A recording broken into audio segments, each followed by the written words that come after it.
4020 Newscast. Good afternoon, it's Tom Alderson here. I'm with Tom Coates. We're the co-founders of 4020 News, and we're joined once again by 4020 News reporter Callum Walker to bring you another 4020 Newscast. It's Friday the 31st of July to discuss all the major talking points to come out of the world of Rugby League in the last week. Been another busy week as we prepare for the return of Super League, but we'll start again with the continued fallout from Toronto. Toronto, of course, pulling out of the Super League competition. We started the week with Derek Beaumont, the Leeds owner, making some comments, what he thought about the whole thing, offering Toronto some of his players so that they could finish the season, and also putting Lee forward to take Toronto's place if they weren't able to do so. At the same time, we've had something today, Danny Ward speaking, I think it was yesterday on TalkSport, about how confident he is that London Broncos should be put forward to perhaps replace Toronto next season if the Wolfpack aren't allowed back in Super League. The stories just keep coming out of this, Tom. What's your thoughts on the latest comments from these clubs?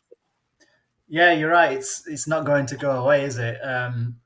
Derek's been quite prolific on Twitter in the past, and he returned to the platform on Sunday to offer his views, which we thought were coming from Lee in the wake of Toronto dropping out. We already knew that Featherstone were very quick off the mark, asking Super League to consider giving them Toronto's place.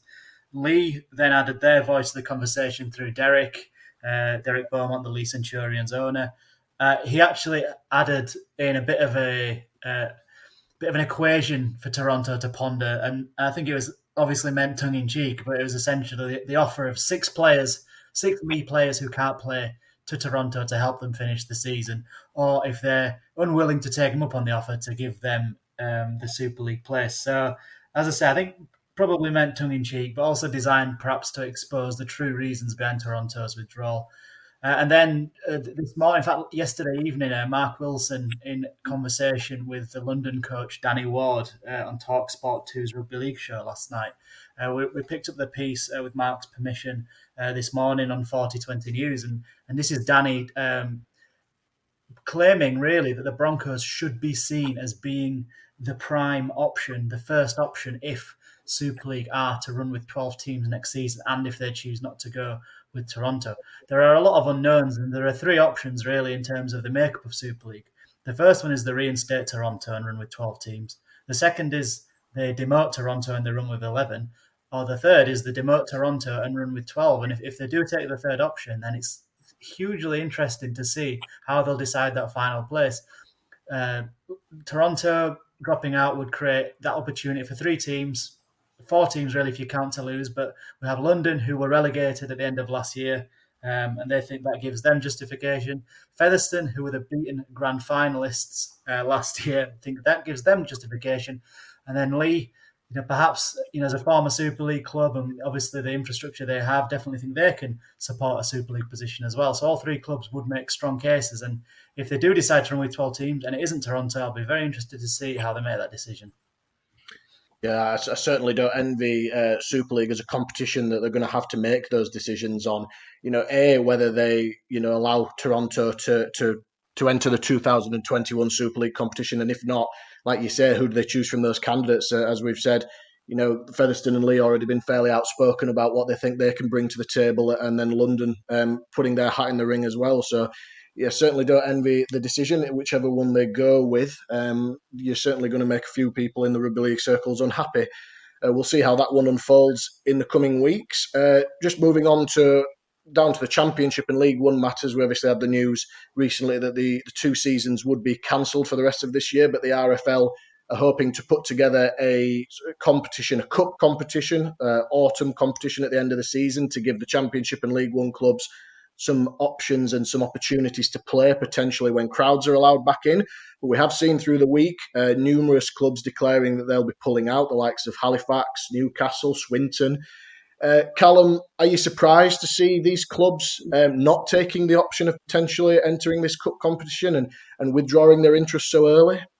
I think a lot of clubs are perhaps stuck between a rock and a hard place. You've got the fact that a lot of these clubs have part-time players who have other jobs as well. So it's the fact that, they're organising a competition in the autumn, it kind of like throws almost like the careers into jeopardy as well outside of rugby league. So it'd be, I think there's 8 teams who have already backed out, and I can see more following, to be honest. And it'll be interesting to see what the RFL do in response, or if that the autumn competition is just scrapped altogether. Because of course, if you don't have any teams, you can't play with it. So it remains to be seen.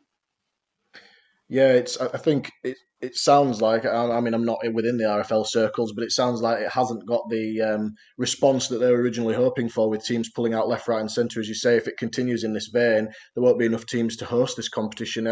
Interesting comments from John Kerr during the week, saying he was a little bit bemused at why this is talking about the season cancellation more than the autumn competition. But I suppose the same applies. He was a little bit perplexed as to why clubs had chosen, had sided with the option of not playing on, and thinking surely there's as professional clubs with professional players that they would want to play games. But I suppose you don't know the nuts and bolts of the financial sides within the walls of all the other clubs. So, that's still an ongoing debate. We'll see how that one develops as well.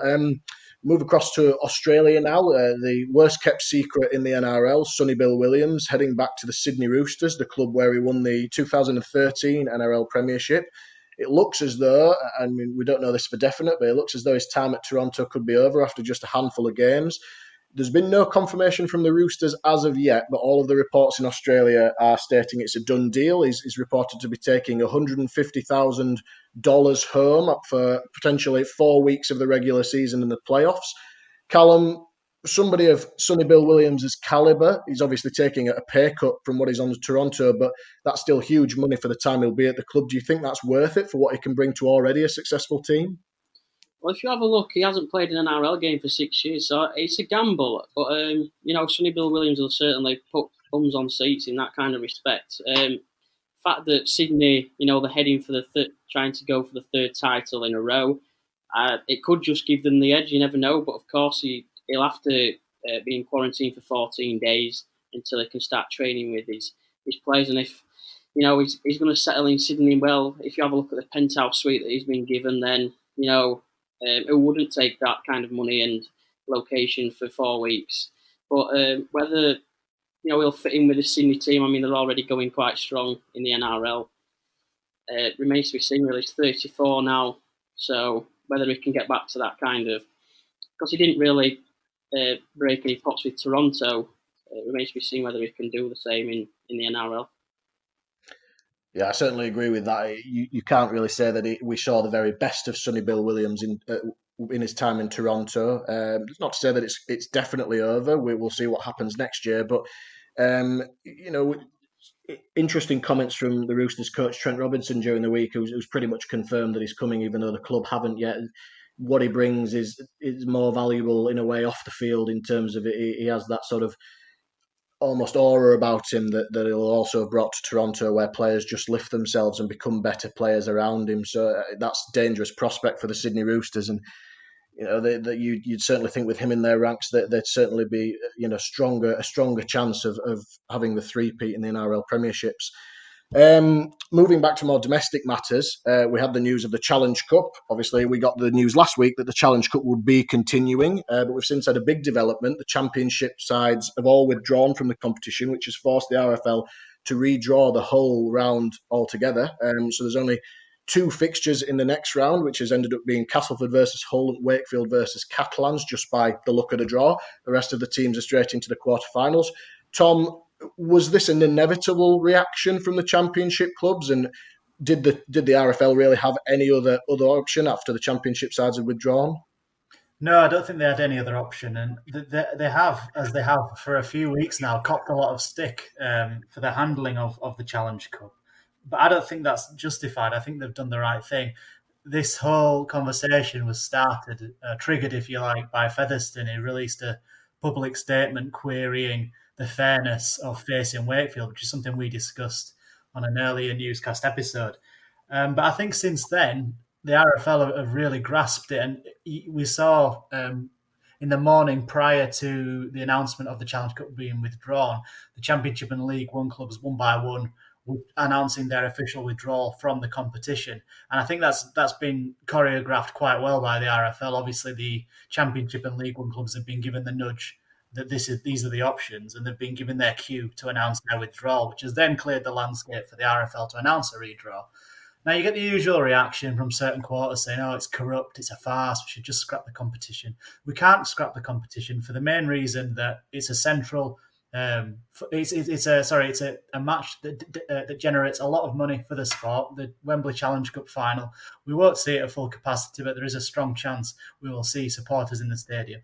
And secondly, we have Ladbrokes as a key sponsor of the competition. Coral as the key sponsor of the competition. And were we to turn around and say to Coral, we've cancelled the competition, they'd be well within their rights to demand that sponsorship money back. So all things being considered and the financial landscape against which we find ourselves, it really wasn't an option just to scrap the competition. And now the other side of the criticism is the anomaly that was the sixth round and Challenge Cup draw, which saw 4 teams drawn to compete in the sixth round, and then the remaining 10 receiving a bye to the quarterfinals. The remaining teams to receive a bye to the quarterfinals.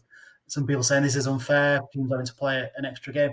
The only other option they could have really pursued was giving those teams that had drawn a Championship or League One team a bye to the quarterfinals. So either way, there is going to be some teams that will receive an advantage by luck of the draw. So I think whichever route the RFL opted for that, and I do think they've picked the right one by redrawing, I think they'll have received criticism. But as I say, I think it's unjustified. And I do think in this instance, I think with the Challenge Cup, the RFL have done a good job. Yeah, you're right in the sense that there was really getting rid of the competition altogether was not an option. We've got a lot of stakeholders that we've got obligations to, and it, like I say, brings in a lot of money for the sport. And it's also, let's not forget, it's the most historical competition in rugby league in the UK. So, to be able to keep that Wembley Cup final date in the calendar, even in a small crowd capacity, is very important in my opinion.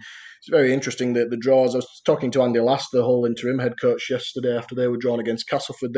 These teams have a habit of meeting in the cup competition, and he was very sort of happy about the draw and said, to be the best, you've got to beat the best. And I tend to agree. If you want to get through to Wembley and lift the Challenge Cup, you've got to beat the best teams, and you'll have to go through the hard draw. So Hull will certainly be fancying them chances, as will the rest of the Super League clubs. Move on to a little bit of player movement. A good signing for Toulouse, or a big signing, I should say, for Toulouse. Mitch Garbutt, the experienced Hull KR front rower, will head to France next year and help them with their championship push towards the Super League. He's a front rower who's got plenty of NRL experience, won a couple of Super League titles and a Challenge Cup with Leeds. Callum, how good a signing is this for Toulouse? Can he, take them that one step further to really push for Super League in 2021? I think Toulouse have kind of gone under the radar really in the past few years. They've finished second to Toronto last season. I don't think they get the praise they deserve. Sylvan Hulls has done a great job over there. They've got a great team ethic with, a few youngsters coming through. And, the signing of Mitch Garbutt, along with those that joined ahead of 2020, the likes of Frank Winterstein, Jai Cox and Harrison Hansen, I think they're all Super League quality, NRL quality as well. And I think it sends a statement out to the rest of the Championship that they are definitely challenging for Super League, because Garbutt himself, for me, has impressed with Hull KR this season. I think things were going a bit stagnant at Leeds before he moved, but he certainly stood out for me at Hull KR this season. It'll be interesting to see what he brings to Toulouse in the second division, because Toulouse have reaped the kind of rewards of great attacking play, and he's a prop forward that can offload, and he's got a good sidestep as well for a big guy. So I think he'll fit in perfectly down there. Yeah, it certainly brings a lot of experience and big game experience, which is important for that club. The only thing I'd counter to that is that, although you are right, that he has had very good praise, nothing but high praise since he's been at Hull KR, he has missed a lot of games through injury. He had a troublesome knee injury last year, and he spent some time out with recurring concussions. So I think a big thing, as it is with a lot of players, is that Toulouse need to get him on the field for a prolonged period of time. So, but certainly he's got the calibre and the profile to really add something to that Championship club. One of the major stories we had during the week was a report from our reporter John Davidson. The RFL have offered to pay Toronto players up to £1,000 per player, helping the club that's obviously in financial turmoil at the moment. There's reports that the players haven't been paid for a couple of months. Tom, this has got a really big reaction and seems to really compound the concerns that people have for Toronto at the moment. Yeah, it has got a big reaction. It's provoked some typically passionate responses from rugby league supporters, which understandably so. Certainly fairly unprecedented for this information, at least to be made public, about a central governing body, a central rugby league governing body, paying players' wages. Obviously, there's the situation at Toronto. If you're a player with Toronto, whether you've signed on for next season or whether you're under contract there, I'm sure that the money that the Toronto players have been on, for the most part, has been very good. But when you hear the reports, again, from our reporter, John Davidson, of payments being missed, going back months, these players ultimately are, men who have a job and use that job to pay a mortgage and to pay bills and to feed families. And I think a lot of people that are angry at this news need to take off the rugby league the rugby league spectacles. I think a lot of people are letting their dislike and distaste for Toronto, which they may very justifiably have that view on Toronto, but I think they need to remove the Toronto brand from the equation, and they need to see the fact that beneath all of that, there's a squad of 20 or so players that don't have a living anymore and that don't have any furlough entitlement anyway. So either way, so whilst the Super League clubs in the UK have been able to furlough players who've then received money from the government, Toronto haven't been able to do that.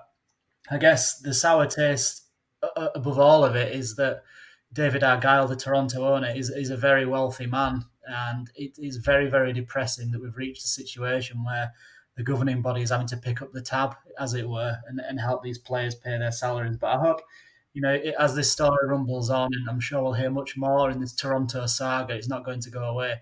I hope people will see beyond their dislike for Toronto and see these young lads who have very short careers as rugby league players and see them without their wages and spare a thought for them. Yeah, I can't but agree with that one. People think that the rugby league players, that they live the luxurious lifestyle and they get to do what they love for a living, and so that these sort of real world issues sort of pass them by a little bit. And it's certainly not the case. Like you say, that there's certainly not a lot of rugby league players earn contracts that will set them up for life, and certainly if they're not getting paid for months at a time, it's really going to put them under financial strain as much as it would a lot of other people. So it just seems to be turning from bad to worse in terms of the reports coming out of Toronto, and I'm sure it'll all come out in the wash in due course. We'll just sort of finish with, of course, the Super League news. Super League is back on Sunday. We've got a double header at Headingley. We've got St Helens versus Catalans, Huddersfield versus Leeds. How good will it be to get some live Super League back on the TVs? Gentlemen, just want to get some quick predictions of what we think for Sunday. I'll come to you first, Tom. St Helens, the reigning champions versus Catalans. I'll just give you a little bit of team news that we had while we've been on air. The fact that Sam Tompkins, David Mead and Lewis Tierney and Mika Seaman are all missing for Catalan. I don't know whether that'll have any impact in your prediction, but what are your thoughts for that one? Yeah, that's not good news for Catalans. I was already aware that Sam Tompkins was missing the game, but I think the biggest story, and it's going from Christian Wolf's comments. We joined a Zoom press conference earlier this week, and he said this is the first time that he's been able to send out a full-strength Saints team. We saw before the lockdown they didn't start the season very well as defending champions. They're very inconsistent. He's pointed to the World Club Challenge, he's pointed to close season internationals as having an impact. Those are all in the distant memory now, and we have a fresh Saints squad, and I'm expecting us to see them not firing on full cylinders given the break from action, but I'm expecting to see them back to looking more like what they did last season, and for that reason I'm going with a comfortable win for St Helens. And then you, Callum, can you see Catalans upsetting the reigning champions, given the fact that Saints are, like Tom says, going to be back to full strength and Catalans missing a few? I can see it being closer than what Tom predicted, but I do think that Catalans have started superbly. I mean, they're fifth in the table, won 3 out of 4, and I think if you can get James Maloney firing his Real Folau, but he was showing the class before lockdown of what he can bring to a side, then you never know. But I do think that St Helens will just be too strong on the day. Yeah, I tend to agree. I'm not going to go against the predictions here. I think although Steve McNamara has been very confident about what he's saying about his players and talking about how Israel Folau's flying at training. And I just can't see them having enough firepower, especially with those players missing to beat St Helens. I think I'll say that St Helens will also win comfortably, probably by 2 or 3 scores, I think. Huddersfield versus Leeds. This is an intriguing battle. The first time the two sides have met this year. Ashton Golding set to make his debut for Huddersfield, and there's a good chance that Cruz Leeming will also make his Leeds debut, both against their old clubs. Tom, how do you see this one panning out? Will Leeds carry on from their early season momentum? Yes, I think Leeds, from at this stage, we can only go on what's being said by coaches and players, and of course, they're all going to talk up how well preparations have gone. They're all going to say how fit they're all feeling, but there does seem to be a lot of reflection that's taken place in the Leeds camp. They lost on the first day to Hull FC, but they looked very good since then. But we had Robert Louis, talking about how there are certain mental areas of the game that they'd taken for granted that they'd fixed. And I think the longer they have under Richard Agar, who's done, I have to say, has done a tremendous job, I think the better we will see Leeds become. And yeah, the interesting story there, as you mentioned, Leeming to make his debut against his former club, potentially, and Golding to make his debut against his former club. Really good little subplot to the match. I can't see past a Leeds win at this stage. However, I think it will be a very close one. And yourself, Callum, what are your thoughts on this? Huddersfield themselves weren't travelling too bad before the break, but Leeds were the team that had made people take notice. Has form almost gone out of the window with such a long break? I think in a way, I think you're right. I think form, is perhaps not the best to look at. But I mean, Huddersfield third, Leeds fourth. So in terms of the table, it's going to be one of those top clashes, I think. Huddersfield started so well under, Aidan Seas. I think he started the season perhaps with one of the best signings that I've seen for quite a while, fitted in straight away. Leeds, of course, Luke Gale, Robert Louis in the halves. I do think that Leeds are going to win, but I do think it will be a very close one.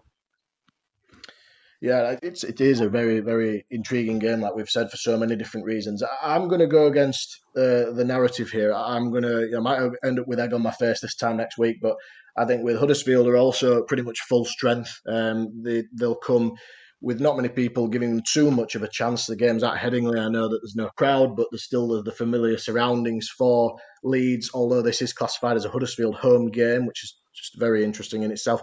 I'm going to go for Huddersfield in a close one. It'll be very exciting either way to see the Super League back on our television screens.